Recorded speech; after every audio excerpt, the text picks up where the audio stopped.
Stop. Let go. Late at night during a visit to my in-laws' home, I was suddenly dragged into the storage room by my unmarried brother-in-law. His breath was ragged, and when I resisted, he covered my mouth and pinned me down. Don't make a sound. Listen to what I say. In that tense moment, I couldn't defy him.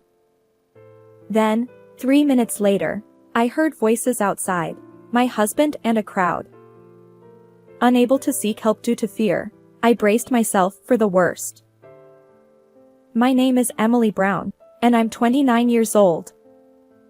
While working as a nurse in a city hospital, I lived with my husband.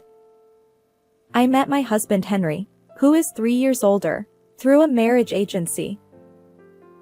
I hear Virgo people are compatible with me. I'm glad to have met you, Emily. When he said during our first meeting, I thought he was an unusual person, but other than that, there were no particular issues with Henry. He works for a well-known company and has a kind personality. We dated for a year and then got married. Henry's family lives in a remote mountain village, where they run a large-scale farming business with relatives. His parents are respected figures in the area, and his mother, who is the head of the family, holds a position of authority among the relatives. Despite the distance, I liked them because they always treated me kindly. Since our marriage, we occasionally visit Henry's hometown together, maintaining a comfortable distance. It was during our second year of marriage with Henry when something happened. Feeling unwell, I went to the hospital, where I discovered that I was pregnant. When I shared the news with my husband, he jumped for joy. Henry exclaimed, Way to go, Emily. I'm incredibly happy. He hugged me tightly, and I felt enveloped in happiness. We should tell my parents right away. So that weekend, we visited his family home. Henry announced, Mom, Dad, Emily is pregnant. His parents welled up with tears of joy upon hearing the news. Congratulations, Emily. I'm genuinely thrilled. Even my usually reserved father-in-law smiled and said, That's wonderful.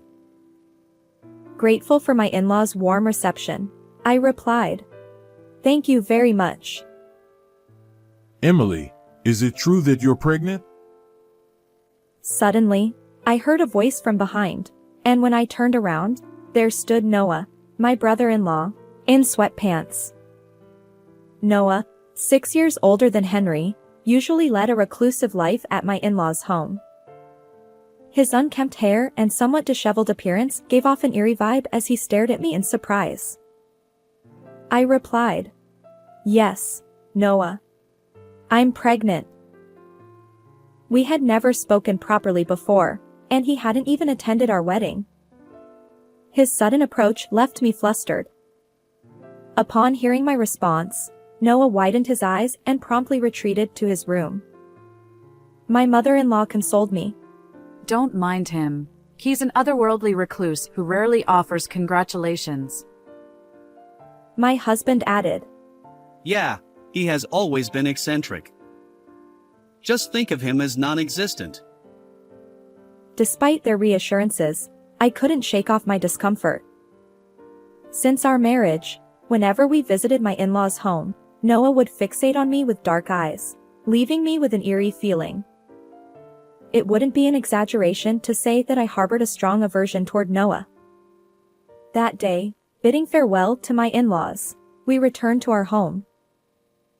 After that, my morning sickness began, but Henry supported me diligently. He accompanied me to prenatal checkups and shared in the joy of our baby's healthy development. He was so protective that it could almost be called overprotective, always looking out for me. Emily, don't push yourself too hard at work. Your body isn't just yours anymore.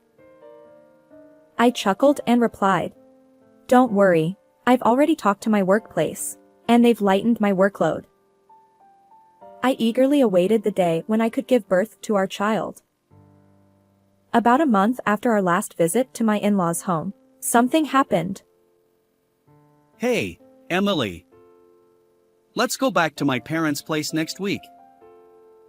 His words caught me off guard, as I was still dealing with morning sickness and wanted to focus on work. I initially declined. However, Henry persisted. There's a local festival, and lots of relatives will be there. We need to attend as a couple. But, didn't we just visit recently? This time, I really want you to come. I promise we'll go, so get ready. Despite my attempts to gently refuse, Henry remained stubborn. Then, my mother-in-law called. Emily, I don't expect you to do household chores while you're pregnant. I just want you and Henry to enjoy the festival. Please come back. With my mother-in-law's words, I couldn't refuse. I agreed to visit their home once again. After traveling for several hours to my in-laws' home, Henry's parents welcomed me with great joy. You've come at just the right time. Tonight is the pre-festival celebration. Eat to your heart's content. The table was filled with my favorite dishes, and they treated me lavishly. She continued. Tomorrow, more relatives will gather, but you don't need to do anything. Just enjoy the festival. When I looked at Henry, he smiled kindly, and I felt relieved. Despite my initial hesitation, I'm glad I came. Looking forward to tomorrow. With those thoughts, I drifted off to sleep on the bed in the guest room.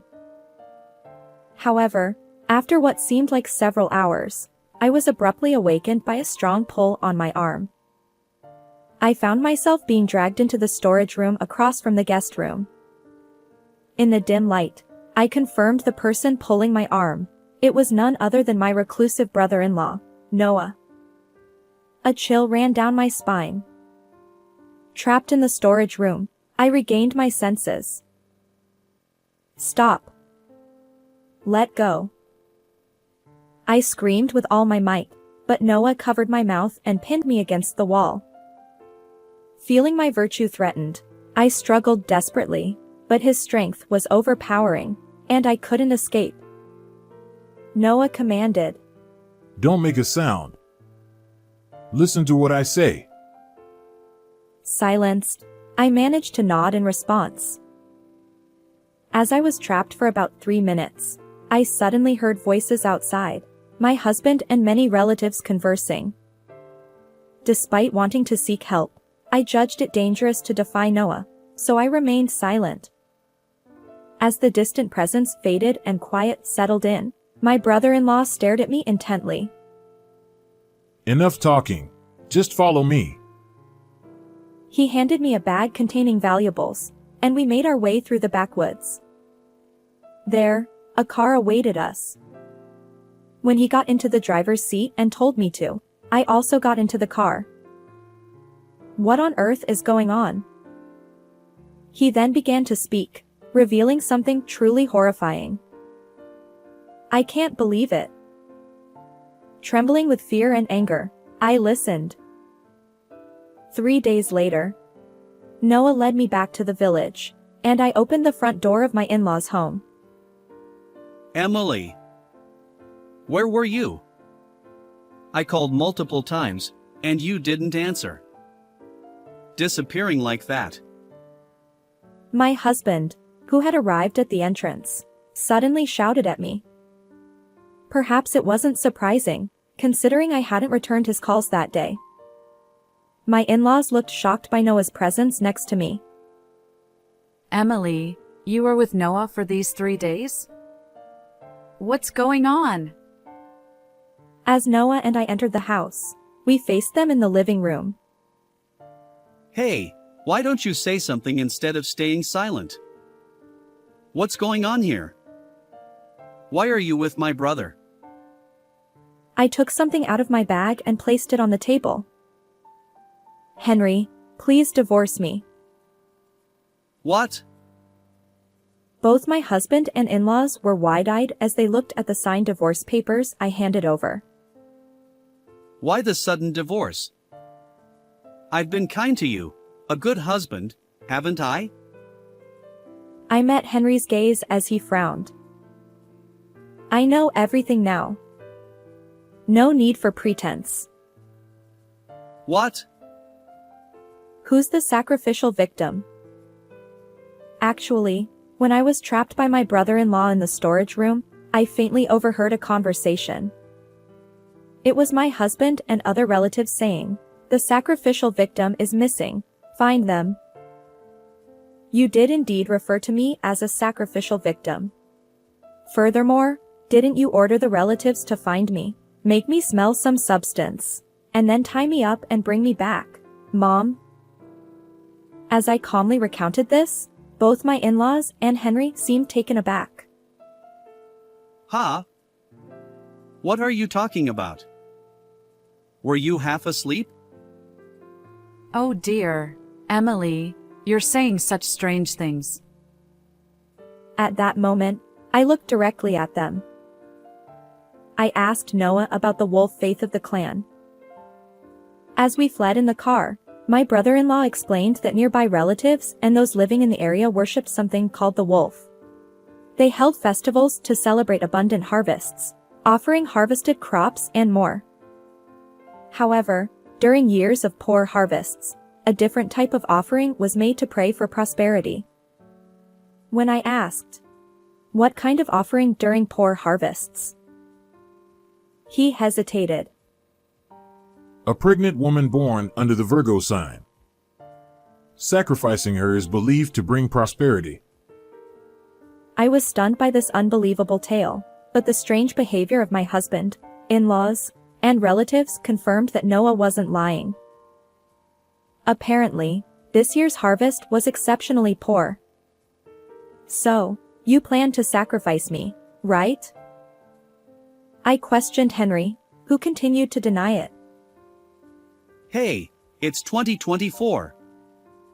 You were just being teased by Noah. We wouldn't actually do something like that. But the next moment, my brother-in-law pulled out a voice recorder and played it. The poor harvest this year is serious. Perhaps the wolf is angry. We need to make an offering soon. In that case, let's offer my wife, Emily. She's a Virgo and pregnant.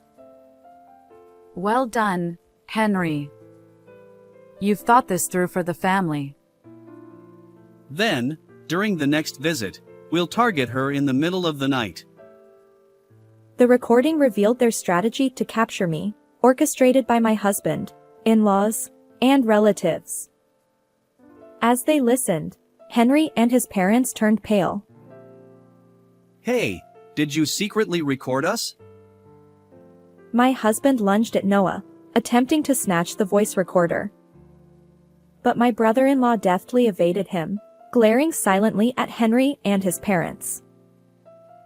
I contacted the marriage agency, you know.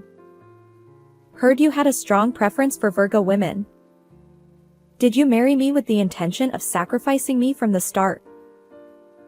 When I pressed further, my husband finally snapped, smirking. Well, if the harvest hadn't failed, we'd still be a couple. But now that it has, sacrificing you is only natural, isn't it? Do you even realize what you're saying? You were willing to sacrifice our unborn child. This is necessary for our family.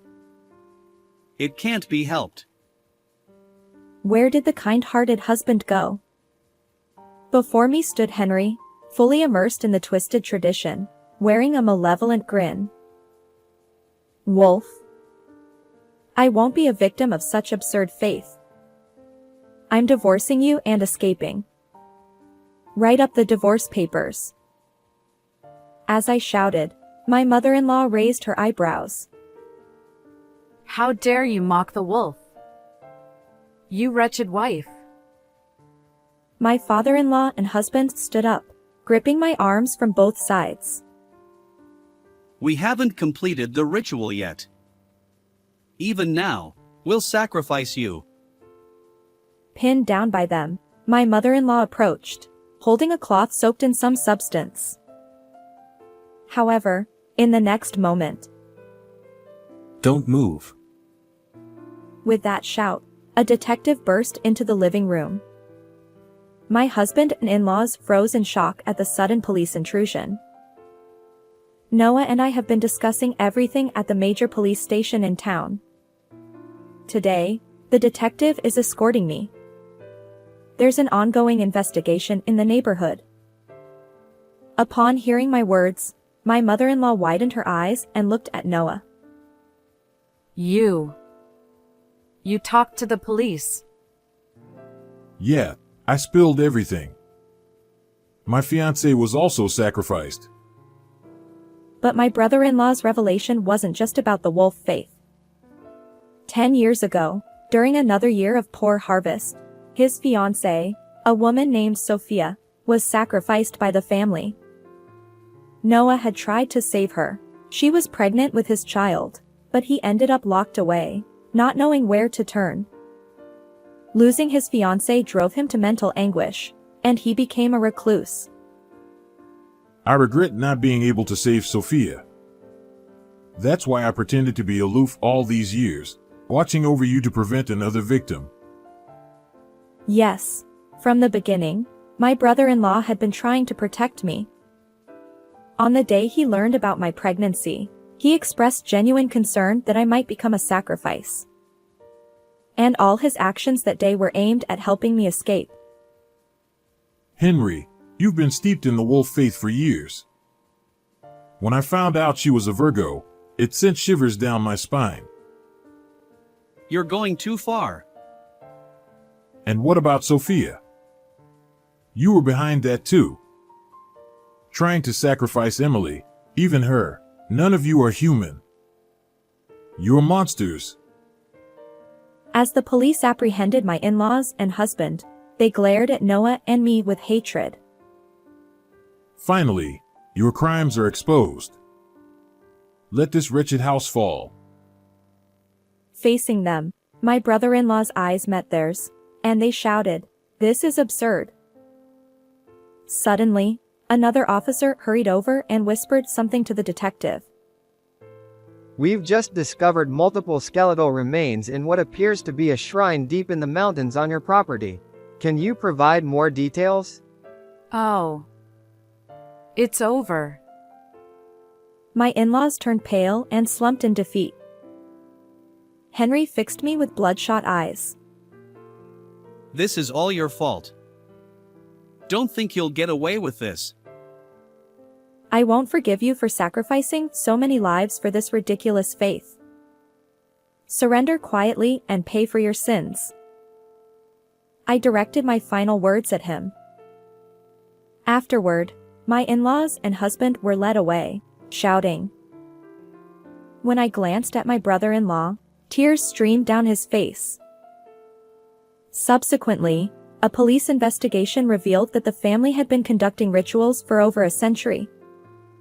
When they lacked a suitable female relative, they abducted victims from elsewhere to serve as sacrifices.